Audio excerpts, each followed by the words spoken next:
a commencé en 1935 lorsque John Davis, un passionné de moto de l'Illinois, a fondé un petit club de motards.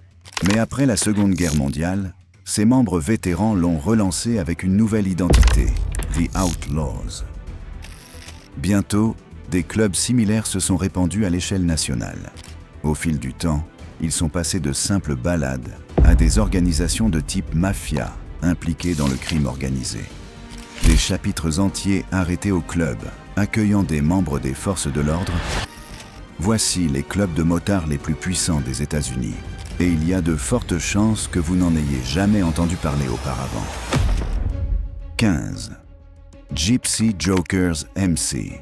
Les Gypsy Jokers ont été fondés à San Francisco en 1956 et en moins d'une décennie, ils ont gagné le surnom de « la terreur du Nord-Ouest » en Oregon et à Washington. Au lieu de compter sur d'autres clubs, leur force résidait dans leur nombre. Avec un peu plus de 200 membres, ils ont réussi à maintenir une réputation de violence. Leur violence ne se limite pas aux rivaux uniquement. Mais en 2016, des membres ont kidnappé et torturé un ancien frère qui essayait de partir. Mais la loi a finalement rattrapé leurs actes et après une poursuite longue de 10 ans, leurs dirigeants ont été arrêtés en 2000. Detectives and federal agents have been tracking the Gypsy Joker Outlaw Motorcycle Club for more than a decade. 6 membres ont été arrêtés en lien avec le meurtre d'un ancien membre, y compris le président national, Kenneth House. 14. The Iron Order. MC. L'Iron Order est l'un des plus jeunes clubs hors la loi, fondé en 2004 à Jeffersonville, Indiana. Dès le départ, ils ont rompu avec les conventions. Au lieu de rejeter l'autorité, ils ont accepté des policiers, des vétérans militaires et des professionnels en activité. Ce choix a divisé le monde des motards. Pour les one-percenters traditionnels, l'Iron Order n'était pas de vrais hors-la-loi. Ils étaient des traîtres. Les tensions ont éclaté en guerre ouverte et les bagarres de rue entre clubs rivaux sont devenues courantes à travers le pays. Le moment le plus meurtrier est survenu lors d'une exposition de moto à Denver en 2016. Un affrontement entre membres de l'Iron Order et des Mongols s'est terminé par des tirs, laissant un homme mort et plusieurs autres blessés. Les témoins ont décrit la scène comme un chaos total, avec des familles et des enfants pris dans la panique pour s'échapper. Mais ce n'était pas la seule fois où leur nom a fait les gros titres. En Pennsylvanie, un procès pour décès injustifié lié à une bagarre de motards a conduit l'Iron Order à faire face à un règlement de 9,7 millions de dollars, renforçant encore leur réputation comme l'un des clubs les plus controversés d'Amérique. En seulement 2 décennies, ils ont dépassé les 1000 membres à l'échelle nationale. Qu'on les aime ou qu'on les déteste, l'Iron Order s'est imposé dans le monde des hors-la-loi et a prouvé qu'ils étaient prêts à saigner pour conserver leur patch. 13. The Chosen Few. MC. There's a misconception of outlaw and criminal. We ain't criminals, man. Les Chosen Few se sont formés à Los Angeles en 1959, pendant l'une des décennies les plus violentes de la ville. Contrairement à la plupart des clubs de l'époque, ils acceptaient des motards de toutes races et origines ethniques. Les motards noirs, blancs et latinos portaient tous le même patch, faisant d'eux l'un des premiers clubs hors la loi véritablement diversifiés en Amérique. Cette diversité leur a donné de la force. Leurs chapitres se sont étendus dans le sud-ouest, où ils se sont fait un nom grâce au trafic de drogue, aux bagarres de rue et à leur réputation de tenir le terrain dans des quartiers où les rivaux ne duraient pas.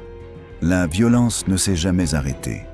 En 2020, des membres des Chosen Few ont été liés à une fusillade dans une boîte de nuit dans le Maryland, qui a fait 4 blessés.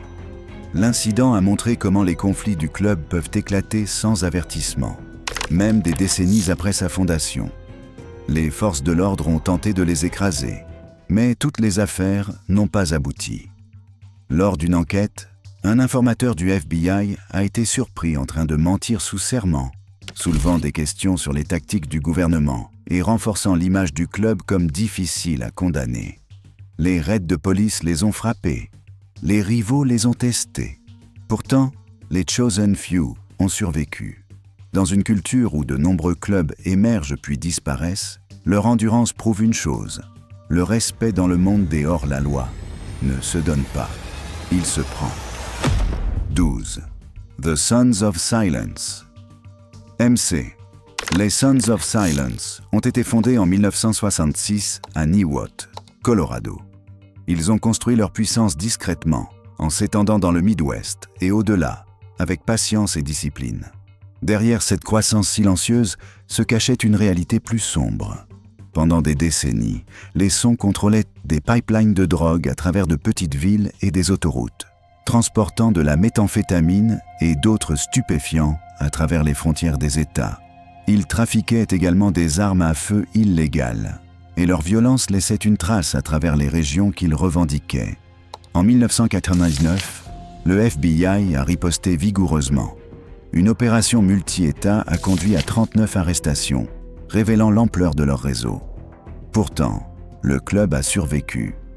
Avec jusqu'à 600 membres et une alliance étroite avec les Hells Angels, les Sons of Silence restent l'un des clubs hors la loi les plus secrets et les plus dangereux d'Amérique. Leur histoire prouve que parfois le silence est plus terrifiant que le bruit. 11. The Devil's Disciples, MC. Les Devil's Disciples ont commencé dans le sud de la Californie au début des années 1960. Ils sont restés discrets tout en construisant un pouvoir stable sur la côte ouest et dans le Midwest. Leur activité principale était la méthamphétamine, et la violence était un outil constant pour protéger leur territoire et leur ligne d'approvisionnement. En 2012, le FBI a lancé une vaste opération contre le club. Des dizaines de membres ont été arrêtés pour gestion de trafic de drogue, vente d'armes illégales et intimidation pour se protéger de la loi. Certains dirigeants ont même essayé d'influencer des procès et de dissimuler des crimes, ce qui n'a fait qu'attirer davantage l'attention.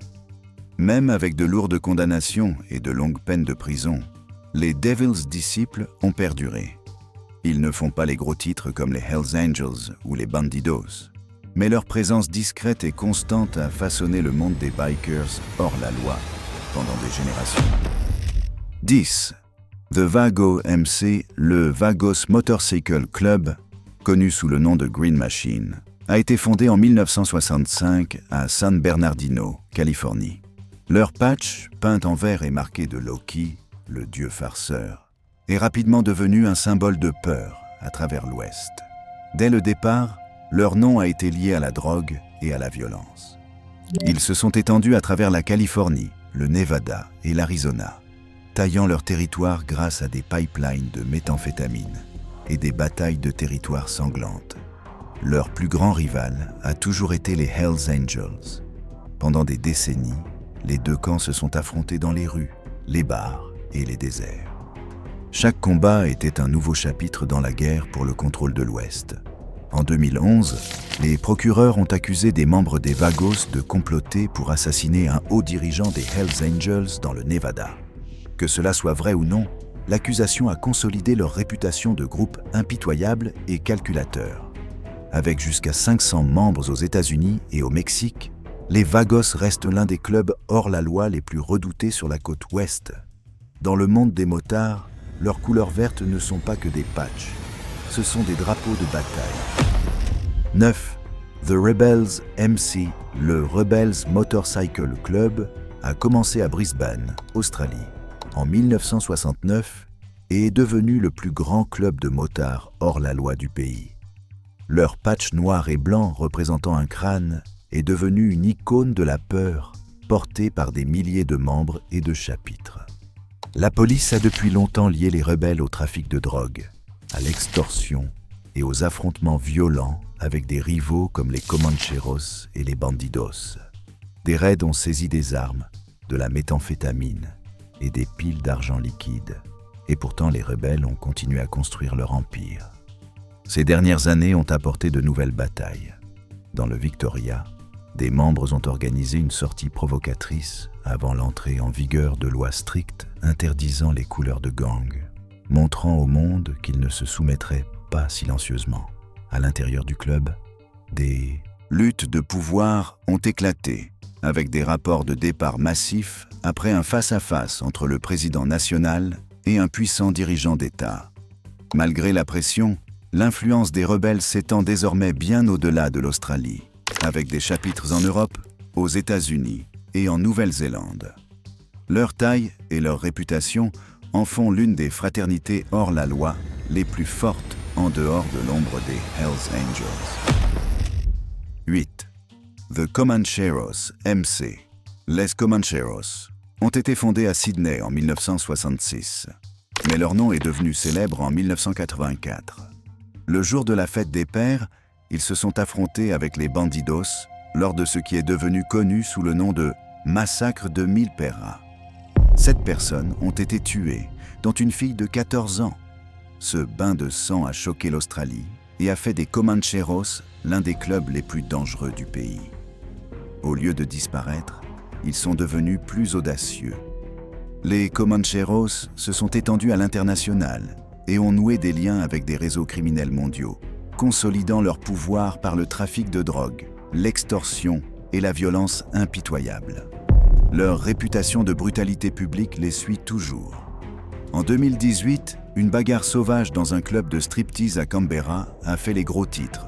En 2025, ils ont de nouveau été accusés d'attaquer des agents de sécurité de clubs de Melbourne lors de week-ends consécutifs.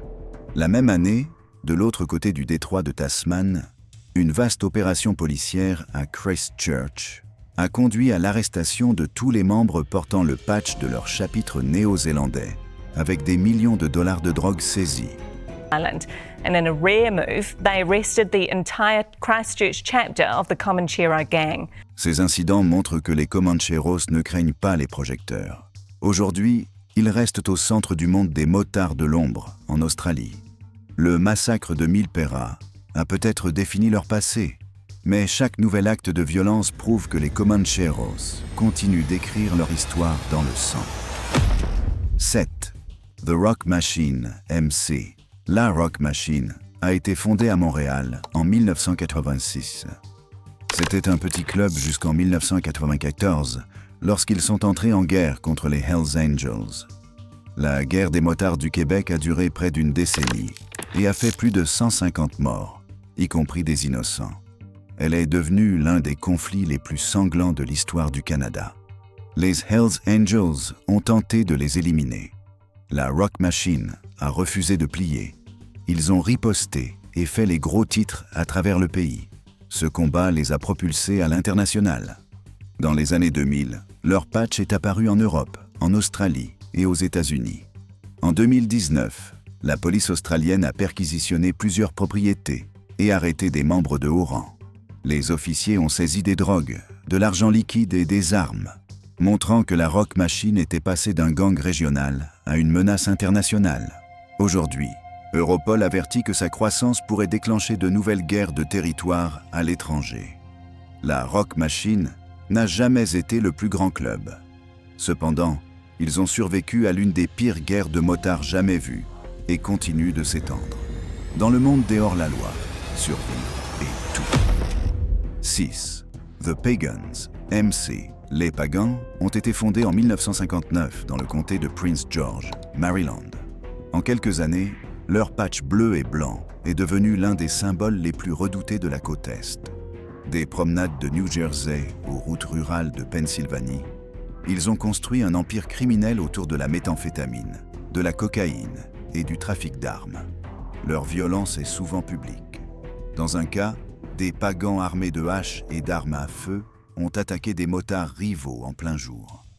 En 2024, 3 pagans ont été arrêtés après une course-poursuite à grande vitesse à travers les comtés de Lewis et Harrison, en Virginie occidentale. La poursuite s'est terminée par un accident. À l'intérieur du véhicule, les policiers ont trouvé du fentanyl, de la méthamphétamine, des balances numériques, des armes à feu et des milliers de dollars en espèces. Un suspect avait un mandat actif pour des accusations d'armes et un autre a admis qu'il se rendait pour livrer de la drogue. L'arrestation a confirmé ce que les forces de l'ordre savaient déjà. Les pagans ne se contentent pas de défendre leur ancien territoire. Ils s'étendent dans de petites villes et transportent de la drogue par des routes rurales plus difficiles à contrôler. Aujourd'hui, Avec plus d'1 millier de membres dans des dizaines de chapitres, les Pagans restent une force sérieuse. Pour leurs rivaux, ils représentent une présence brutale sur la route. Pour la police, ils sont une menace croissante, cachée à la vue de tous. 5. The Warlocks. MC. Le Warlocks Motorcycle Club a été fondé en 1967, durant la période turbulente de la guerre du Vietnam. Leur premier patch a été cousu en Pennsylvanie, mais c'est en Floride qu'ils ont établi leur véritable bastion, et où leur nom est devenu redouté. Ils ont rapidement acquis une réputation liée au trafic de méthamphétamine, aux armes à feu illégales et à la violence soudaine et explosive. En 2012, un événement caritatif en Floride a tourné au drame lorsque des coups de feu ont éclaté, tuant 4 Warlocks dans une fusillade publique. Le message était clair. Même les événements familiaux pouvaient devenir des zones de guerre lorsque les Warlocks étaient impliqués. Mais leur violence ne s'arrête pas aux limites des États. Motorcycle gangs, a member of the Warlocks motorcycle gang, now convicted of murdering a man at a cemetery in 2017. Dans le comté de Delaware, Pennsylvanie, le membre des Warlocks David Truax a été reconnu coupable de meurtre au premier degré en 2024, après avoir attiré la victime de 33 ans dans un cimetière, puis l'avoir abattu à bout portant. Les procureurs ont décrit cela comme une exécution orchestrée par un gang. La victime a été touchée une fois au visage et une fois à la poitrine. Le meurtre, réalisé dans un cimetière calme, a montré à quel point leur violence pouvait être personnelle et ciblée.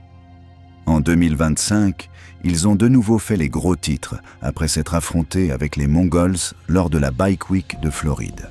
Un raid du FBI a suivi, approfondissant l'enquête sur les opérations régionales de drogue et d'armes du club. À travers le sud-est et au-delà, les Warlocks restent une présence létale. C'est un rappel que les menaces les plus dangereuses se cachent souvent en petit nombre. 4. Bandidos MC. Le Bandidos Motorcycle Club est né en 1966 à Houston, Texas, lorsque le fondateur Don Chambers est revenu du Vietnam et a créé une fraternité qui embrassait la guerre, sur la route comme en dehors. En une génération, leur patch crâne et sombrero s'est répandu bien au-delà de l'état du Lone Star, traçant sa voie à travers les États-Unis, l'Europe et l'Australie. Aujourd'hui, ils représentent l'un des plus grands réseaux hors la loi sur la planète. La violence a toujours été la carte de visite des Bandidos. En 2006, un affrontement avec les Cossacks rivaux a transformé une autoroute du Texas en champ de bataille, faisant 8 morts et plus de 20 blessés. Moins d'une décennie plus tard, en 2015, la fusillade de Waco a choqué la nation. 9 motards tués, des dizaines de blessés et plus de 170 arrestations après qu'une réunion dans un restaurant a dégénéré en chaos. Ce n'étaient même pas des bagarres de bar, c'étaient des guerres ouvertes, menées en public. Les forces de l'ordre ont tenté à plusieurs reprises de mettre le club à genoux. En 2018, 14 hauts dirigeants des Bandidos ont été inculpés au Texas pour racket, agression et tentative de meurtre, révélant à quel point ils étaient liés au crime organisé. That this was all part of a turf war with a rival gang. Members of the Bandidos were told engaged in a drive-by shooting, killing at least one person. This particular case, I think, means a great deal to the victims. Mais les arrestations ne les ont pas effacés. L'influence du club n'a fait que s'étendre, alimentée par sa réputation de violence et de loyauté inébranlable. Avec plus de 2500 membres dans le monde, les Bandidos ne sont pas qu'un simple club. Ils sont un empire hors la loi redouté pour son envergure. 3. The Mongols. MC. Le Mongols Motorcycle Club a été fondé en 1969 à Montebello, Californie, par des vétérans hispaniques du Vietnam qui avaient été refusés dans d'autres clubs. Ce qui a commencé comme une fraternité d'outsiders a évolué pour devenir l'une des armées hors la loi les plus redoutées d'Amérique. Dès le premier jour, les Mongols se sont fait des ennemis du plus grand nom de l'histoire des motards, les Hells Angels. Leur rivalité est devenue l'une des plus violentes dans le crime organisé, avec des fusillades, des embuscades et des bagarres de bar transformant les lieux publics en champs de bataille. Pendant des décennies, les autoroutes et les nightclubs de l'Ouest ont été marqués par leur guerre pour la domination. En 2008, les agents fédéraux ont lancé l'opération Black Rain, arrêtant des dizaines de Mongols et saisissant même leur patch emblématique devant le tribunal. Pendant un moment, il a semblé que le gouvernement les avait enfin écrasés. Mais les Mongols n'ont pas disparu. Ils se sont reconstruits, regroupés et sont revenus plus forts, leur logo crâne et épée flottant à nouveau dans les rues. Les années récentes prouvent qu'ils restent aussi violents que jamais. En 2025, 2 Mongols ont été accusés du meurtre brutal d'un rival dans un bar à Ontario, Californie, rappelant que leur réputation de carnage ne s'est jamais estompée. La même année, leur nom est réapparu dans une enquête en Floride après un affrontement mortel lors de la Bike Week, montrant jusqu'où leur influence s'étend au-delà de la Californie. Avec plus de 1600 membres aux États-Unis et dans le monde, les Mongols restent l'un des clubs hors la loi les plus audacieux en activité. 2. The Outlaws, MC, fondé en 1935 à McCook, Illinois. Le Outlaws Motorcycle Club est l'un des plus anciens gangs de motards hors la loi au monde. Leur patch crâne noir et blanc, Charlie, est devenu un symbole lié à des décennies de violence, de loyauté et de défis ouverts envers les forces de l'ordre. Depuis le début, les Outlaws ont été définis par le conflit. Leur guerre la plus longue et la plus violente est contre les Hells Angels. Cette rivalité est marquée par des attentats, des fusillades et des embuscades qui se poursuivent encore aujourd'hui. Leur devise dit tout, Dieu pardonne, les Outlaws ne pardonnent pas. Mais les Angels ne sont pas leurs seuls ennemis. Dans les années 1990, ils se sont affrontés avec les Pagans lors de la Tampa Bay War, laissant des corps dans les rues et plongeant la Floride dans le chaos. Partout où vont les Outlaws, la violence les suit. En 2025, la violence a frappé à nouveau. À Newton, Caroline du Nord, une fusillade dans un clubhouse des Outlaws a fait un mort et un autre dans un état critique. À l'arrivée des officiers, environ 30 individus armés étaient présents à l'extérieur. La police a déclaré que la fusillade pourrait faire partie d'un conflit de gangs et que le clubhouse était déjà surveillé pour activité de gangs suspectés. La situation était si tendue qu'un renfort provenant de plusieurs comtés voisins a été nécessaire. Avec près de 2000 membres sur plusieurs continents, les Outlaws restent l'un des clubs hors la loi les plus actifs et violents en activité aujourd'hui. 1. The Hells Angels MC. Le Hells Angels Motorcycle Club a été fondé à Fontana, Californie, en 1948. Aujourd'hui, ils sont le plus grand et le plus reconnu des clubs de motards hors la loi dans le monde, avec des milliers de membres dans plus de 50 pays. Leur influence s'étend sur les continents, tout comme leur dossier criminel. Aux États-Unis, une inculpation fédérale majeure a accusé 16 membres des Hells Angels et leur club affilié, les Red Devils, d'une série de crimes violents. Cela incluait tentative de meurtre, enlèvement, vol et trafic d'armes. Selon le département de la justice des États-Unis, des membres ont enlevé et brutalement agressé des rivaux à l'aide de coups américains, d'armes à feu et de tactiques d'intimidation pour maintenir leur pouvoir. À San Diego, le membre des Hells Angels, Raymond Fox, a été condamné pour une agression de gang en 2021 à Ocean Beach. Lui et plusieurs autres ont attaqué un homme à l'extérieur d'un bar, le frappant et le battant jusqu'à l'inconscience, puis s'en sont vantés sur les réseaux sociaux. Les procureurs ont qualifié l'attaque d'exemple de violence de groupe brutale utilisée pour imposer la dominance du club. Leur violence ne se limite pas aux États-Unis. À Surrey, Royaume-Uni, 7 membres et associés des Hells Angels ont été incarcérés en 2019 après une embuscade préméditée contre des motards rivaux lors d'un rassemblement de motards. Le groupe a utilisé des marteaux, des barres métalliques et des couteaux, laissant les victimes gravement blessées. Les autorités ont qualifié l'attaque de partie d'un schéma international plus large de violence de gang. Même confronté à un examen mondial, le club tente de contrôler son image publique. En 2025, les Hells Angels ont répondu publiquement aux rumeurs d'un incident violent à Aurora, Colorado, en qualifiant cela de désinformation. Mais leur réputation repose moins sur des déclarations que sur une histoire documentée de violence à travers les frontières. Derrière chaque patch se cache un nom, et certains de ces noms ont tout changé. Vous avez vu les clubs. Il est maintenant temps de découvrir les visages derrière la peur. Cliquez sur la vidéo suivante pour découvrir les hommes qui ont bâti la légende et se sont battus pour elle.